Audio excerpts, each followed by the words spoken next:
Well, good morning. We are finally back in the shop here and we're gonna get right to it. Last episode, it's been several weeks now. I believe we were working on travel numbers, upward travel numbers with both a 14-inch and a 16-inch shock package. And what I really needed to be able to do was solidify carrier bearing location and that front drive shaft. So what we got from Brannick Motorsports is this behemoth of a carrier bearing. This thing's got tapered roller bearings in this sleeve, 1450 yokes both sides. So that's gonna take care of our carrier bearing for sure. And then I also got parts for a front drive shaft made out of 2.5-inch 250 wall tubing. And so we'll mock up a front drive shaft. We did have this other drive shaft in here that I borrowed from a buddy. That's 3-inch tubing. If I can get that to clear everything I need it to clear, then we know a 2.5-inch tube drive shaft will be more than have more than enough clearance. So what I need to do now is figure out location on this carrier bearing and tack it in place, get this front drive shaft mocked up, final sort of mocked up and connected to this carrier bearing. Then I can cycle my suspension again, check for drive shaft angles, and then I'll know how much usable vertical travel I can get out of this setup, and I'll be able to purchase the correct shock length, whether it be 14 or 16. So that's what we're doing this morning. Glad to be back at it, working on the buggy. Here we go.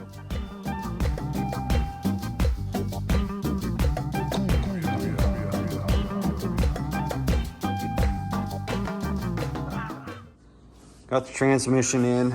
This is kind of where I want this carrier bearing to live. I'd like it to be a little bit more forward. I need it to be quite a bit lower, obviously, because of the outlet on this header here. If I'm gonna make this setup work with this header, I need this to be lower.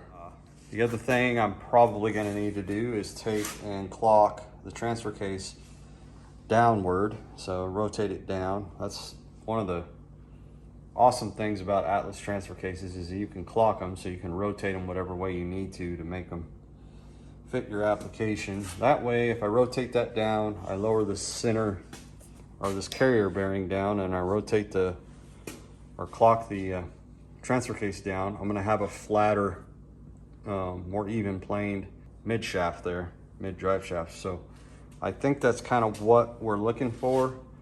I do need to make a decision on how to mount this bearing or this carrier bearing, but like I said, it definitely needs to be lower. It needs to be lower in the subframe, lower in the chassis. And as far as placement front to back, I would like to split the difference between the pivot points on the upper and the lower link. So I'd like the output of this to be somewhere right between, if you drew a vertical line between the upper and the lower link pivot points, I'd like that output to split the difference. Now, if you can't do that, in some applications you just can't because of packaging, you want to try to make it at least even with one of them. And in this case, you would probably want to make it as even as you can with the lower link there. And what I mean is the pivot of the U joint would be on the same plane or pivot as the link mount. So anyway, I'm gonna mess with rotating that transfer case down on the clocking ring, and then I'll start working on elevation on this, moving it forward. Right now I just have it on a 2x4 because it's kind of cantilevered off the chassis table there. And remember, I'm doing all this so that I know where this front drive shaft is going to live, so that I can make sure my travel numbers are correct for the shocks I want to buy. Or in other words, check my travel numbers so I know what length shocks to buy. All right, here we go. All right, so I got the transfer case clocked one click downward, and you can see it's got a little bit of a jog outward. I can move the carrier bearing inward toward the transmission a little bit. I need to cut this ear off the side of the transmission because it's interfering with the output on the collector on the header anyway. And then I'll have a little bit more clearance. This is where things start to get pretty tricky and tight. That ear is for the mount bolts for the guard that goes underneath the torque converter, which I won't be running. With this, I probably can clock the transfer case downward again, another notch. And then here, I'm gonna end up putting gussets on the side of the links anyway. So the front portion of the carrier bearing mount will integrate into these gussets here on the link mount. There's going to be a gusset that goes from here over to here anyway, so the surface of that will provide ample surface for me to weld this carrier bearing to. There's going to be gussets top and bottom on both sides of the link mounts, on all the link mounts, matter of fact. So I'll go ahead and start drawing that up and get that sort of tacked in place and figure out how I want this carrier bearing to mount. It needs to be lower, obviously. I don't have very much clearance there, and I don't have very much room for the output on the or the collector on the header. But this is where things get, like I said, it gets interesting, and it's like solving a puzzle. So cut a little bit off the carrier bearing mounts, lower them a little bit, just do a little bit at a time. The other thing you need to keep in mind, or I need to keep in mind, is I need to be able to get the carrier bearing out of there. So it may be a situation where the carrier bearing is bolted in with 3 bolts here on this flange. I don't know if you can see that. Yeah, you kind of see that. Anyway, I need to be able to get it out of here, and it may be a situation where I've got to take the header off or the exhaust off to get the carrier bearing off. Okay, so this is where we're at. I need to design these gussets that are going to go in between the link tab here and the frame, and that's what I'm going to base the front of the carrier bearing off of. So I'll get out the old CAD cardboard aided design and get to cutting. Here we go.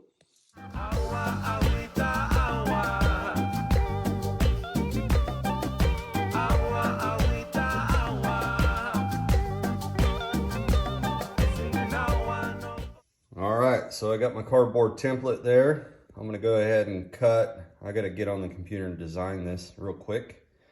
Go ahead and get it cut, and we'll start. We'll mock up the other side while I'm at it, because it's going to have the same exact profile, I would think, if I did my job right.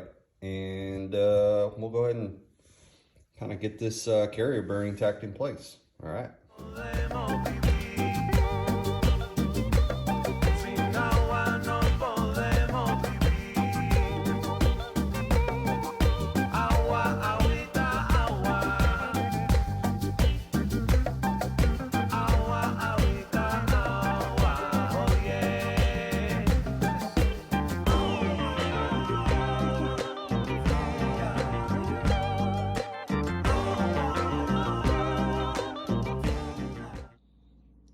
So we got our gusset cut out.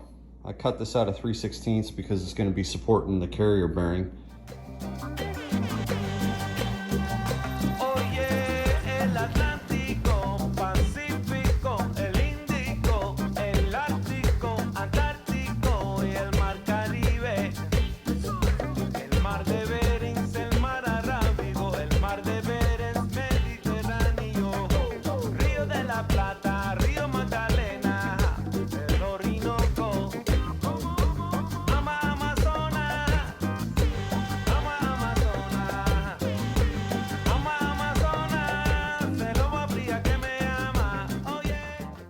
All right, so we got our plasma cut gusset in there. I added a tube backer which is going to back up any kind of torsion or torque angle behind the link mount here. It's just an extra precaution. I cut a tube for both this side and that side over there.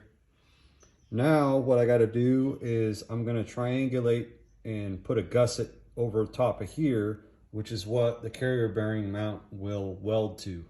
And my goal will be to be able to pull this carrier bearing mount, or the carrier bearing itself, just be able to pull it directly straight up and out with the header and exhaust out of the way. So that's what we're doing there. We've got this gusset I just cut, and this will go right in here, and I need to dress this corner up a little bit and put a little gap, and then we'll just weld across this gap. That'll be flush there, and then there'll be another gusset that goes, a spreader gusset that goes over the link tabs right here with a notch cut for the heim joint to articulate, and we'll be good to go. All right, here we go.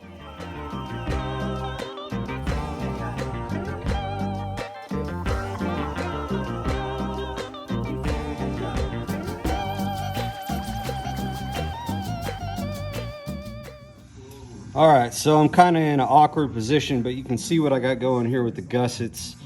You might ask, why didn't I make this all one solid gusset? And the reason being is because this front gusset's on a little bit of a different plane versus this rear gusset, because the way of the way that tack, or the way the link mount is rotated upward a little bit, I needed to put that as a separate piece because there's a low spot right here where this center weld is. So next I will tack weld in place that carrier bearing, and then can mock up a front drive shaft and start cycling the suspension, and we'll see what size shocks we can run.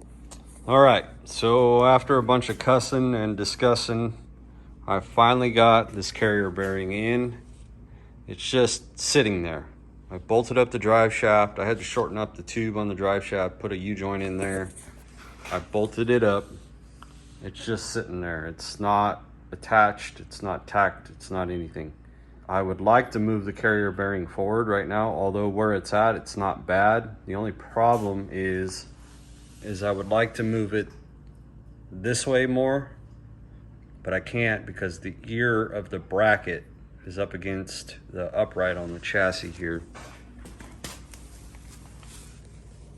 So if you see that, I can't go much further this way. I can go a little bit further, but not a whole lot. So what I want to do now, because you know, packaging, everything is so tight right here, is I want to droop out the suspension and see what it does. Because the further or the longer I can make this front drive shaft, the more droop I can get. Although I don't want to move the carrier bearing back a little bit, I certainly can if it yields me more travel. So that's why the carrier bearing is just sitting there. And what we're going to do now is cycle the suspension downward and see where we're at. All right.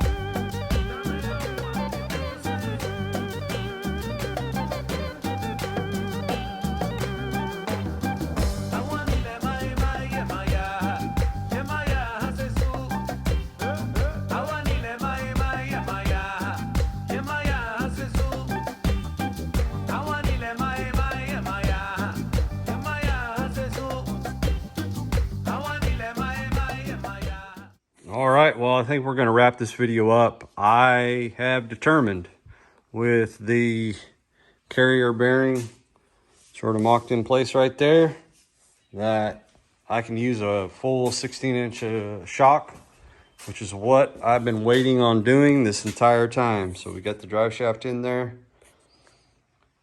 We've got plenty of travel up and down. We've got plenty of free motion in the drive shaft, and angles are happy, Everything is really good. I am really impressed with this. I'm happy with this. I'm glad I took the extra time to do my homework and make sure everything is going to work right. That is going to be it for this video. Thanks for sticking with me, guys. Thanks for watching. Please make sure you like, subscribe, share, and we'll see you on the next one.